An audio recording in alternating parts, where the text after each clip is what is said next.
Attention, moviegoers! The movie you are about to see is a work in progress and may never be a final product. You may experience bugs, glitches, and spontaneous combustion of your theater. Continue watching only if you are comfortable with the current state of the unfinished.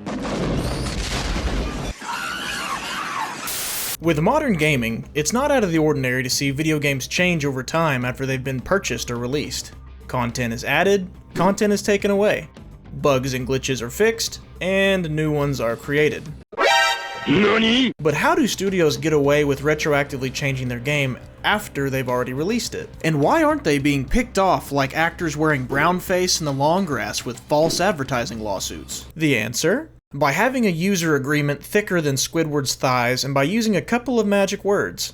Beta, early access, work in progress, game preview. Today we're going to answer the question, what does it even mean for a game to be a beta, alpha, or early access anymore? And how have these labels been abused over time? Well, by definition, an alpha is meant to be an earlier build of the game, bugs and missing features expected. A beta is a guy who asks a girl out over text. Just checking to see if you were paying attention. A beta is supposed to be a later build of the game, where the features should mostly be present, but the game might still be lacking in some functionality. You'd be forgiven if you can't tell if this is footage from the beta or from the post-release, but I guess that'll play into our point later. The beta is meant to be more finished than an alpha, but not yet finished, closer to the finish line.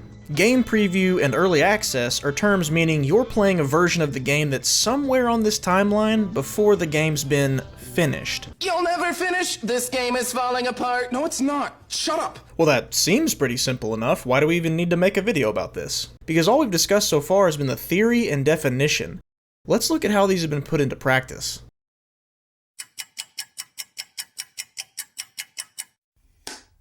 Before the days of the free-to-play live service game, trying out a game before you bought it means you either had to borrow it from a friend, or if you had as many friends as you do maidens, you are maidenless. You had to get your hands on a demo of it. You could find demos on the online store of your favorite console, included as promotional material with different products, and at those sweet gaming stations in the grocery store kids like me would sprint to while mom and dad bought my weekly replacement bed sheets. I mean, groceries. Studios would use demos to try and impress as many people as possible to buy their upcoming game, or use a demo as an incentive to buy the game it came with. And if you were on Xbox in the early 2000s, I know you know this banger of a main menu intro.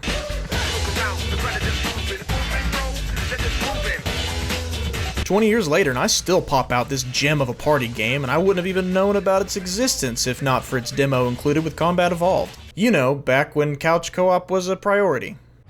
Know your place, trash! Crackdown contained access to Halo 3's closed beta in 2007, which I'm willing to bet helped drive sales of that game, not the game itself. Which I guess was the point. Now I know Crackdown's got its loyal fanbase, but even the producer on the game credited its tie-in with the Halo 3 beta as a big reason why it got the initial sales that it did. And you know what else drove up its initial sales? Its free demo on the Xbox Live Marketplace. If studios didn't offer a playable demo, instead they'd show you one.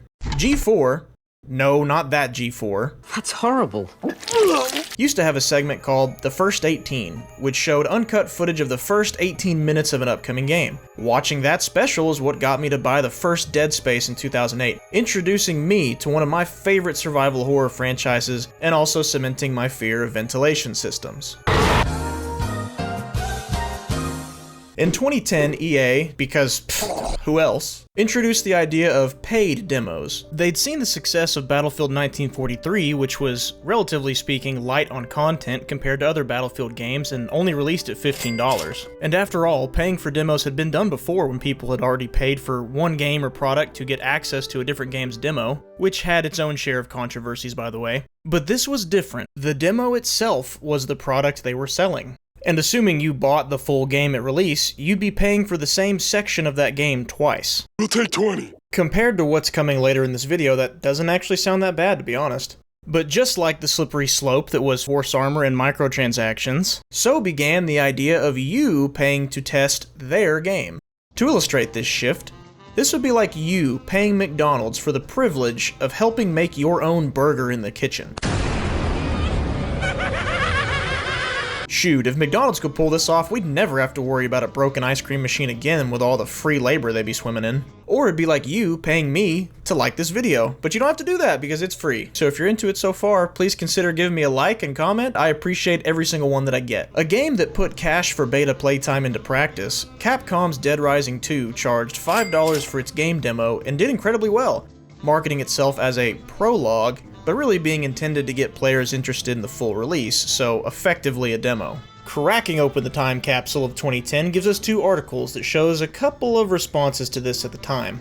13 years ago, Adrian Kingsley Hughes says, "It sucks to pay to be a beta tester." And the shelf staff says, "Gamers get ready for death by 1,000 cuts to your wallets." Remember, this is only referring to studios charging for their game demos. If only they knew what was coming.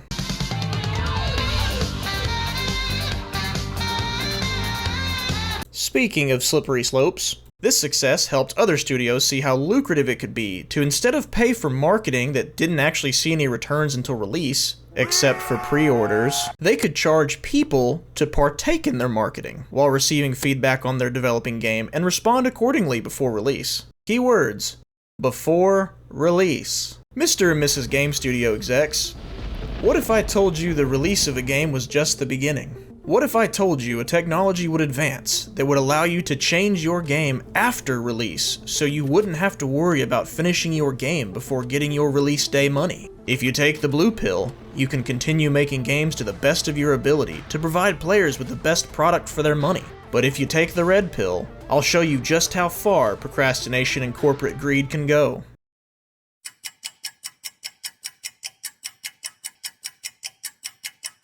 Enter the era of the online update, an ability that in theory should only make gaming better. Overlooked or undiscovered issues plaguing a game at launch? No problem. The game can still be fixed to make sure players aren't falling through the map or encountering game-breaking, screen-smashing bugs. Online updates to games had already been around even at the time of the game demo, with the first one being credited by the Guinness Book of World Records to Unreal Tournament on the original Xbox. On consoles anyway, PC games have been enjoying online updates since before the 2000s. But around the 2010s, a new kind of game update started to become more common, where they eat laundry detergent packets on camera. Ray, I said game updates, not attention-fueled natural selection trends. That's better, thank you. As studios realized the full capabilities of the online update, we started to see more changes than just bug fixes. We started to see content. Wait, so you mean online updates were available and could be used to make already released, well-crafted games even better over time? If video games were all runners on a track competing for the gold, online updates gave them shots of adrenaline during the race. But because the runners knew they could just give themselves a boost at any point in the race, the runners started getting content, not staying in shape, and so a new game development strategy was formed. One called Release Now, Fix Later. Backlash from players was immense. Most people didn't yet realize this was the result of online updates and corporate apathy towards releasing a finished game, but it didn't matter. Cries of broken game and We want our money back. still echoed across the internet. Talking amongst themselves, the corporate overlords said, "Not having to finish development before launch day is great, but man, the bad press and demands for refunds is really making our shareholders upset with us. Wait.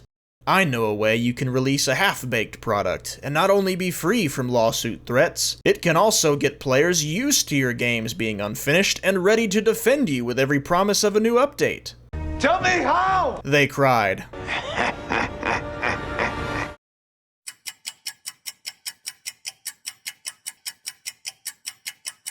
Turning their eyes towards smaller studios, larger studios took note of the use of the early access label. These were games that were made playable to the public while still in active development. Studios with less financial backing or limited resources used this method of release to go ahead and make some money to help finance continuing their game's development. Probably the most well-known early example of this is everyone's favorite YouTube babysitter, Minecraft. Seriously, this game was nothing more than a passion project by its original creator, Notch, or Marcus Persson, and if it weren't for the income brought in during its early access period that started in 2009, the world might be completely devoid of all TikTok backgrounds. Early access games weren't usually free, but players were still content to spend their money on them since it went to a small team with a passion that didn't have just bukus of cash being thrown at them by parent companies to keep making their game. Throwing your money at these games still in development weren't without their risks though. It was always possible the early access didn't bring in enough money, and the devs could be forced to stop development entirely or slow it to a final zombies crawl due to lack of support. In a perfect world, early access games would always lead to a finished game, as the name early access implies it will. But Dead Space 3 has human shootouts, so it ain't a perfect world. What exactly did the larger studios notice about early access games and game betas? Number 1, the games were expected to be unfinished, so no need to complete development before release. Customization! Genius! 2, players gave grace to an early access game's broken state or slow updates, and would even defend it from people who didn't understand what an early access game is. Of course! 3, and most importantly, people were willing to pay for them. Write that down! Write that down! And just like that, the label of early access, beta, game preview, or game in progress became a technicality by larger studios. No longer did they have to provide you with the whole product, but they could still take your money. With one label, these companies found a way to deflect all criticism away from their product and back at you, the player. It's just a beta. To understand how the video game industry wants you to view games in progress, look no further than Steam's early access page. According to Steam, early access is not a way to crowdfund development of your project. Don't worry, they're not relying on early access sales to keep the game going. That'd be irresponsible.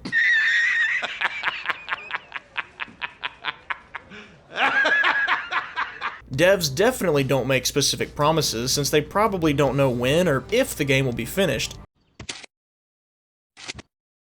I don't know. So long as the game is playable, it meets the minimum viable product criteria. It's just a beta. And finally, Steam gives its own distinction between an early access game and a release game. A distinction. With the following. If your product is no longer marked as early access, the expectation from customers will be that your product is stable and delivers a complete experience. Take note of how this sentence is written. What it doesn't say is, once your product is stable and delivers a complete experience, your game is no longer early access. Instead it says, marked as early access. Wait. Stop right there, criminal scum! You mean to tell me the only difference is whether or not the studio says it's early access? Well, it certainly isn't the monetization of the game, time in early access, promises and expectations, or scheduling of updates and fixes. I do concede these factors don't look the same for every game and every studio out there, but the one thing this page appears to imply is that early access isn't supposed to last forever. There's got to be a full release at some point. Betas and live service games aren't supposed to be the same thing, but with a lot of betas not having a clear end goal,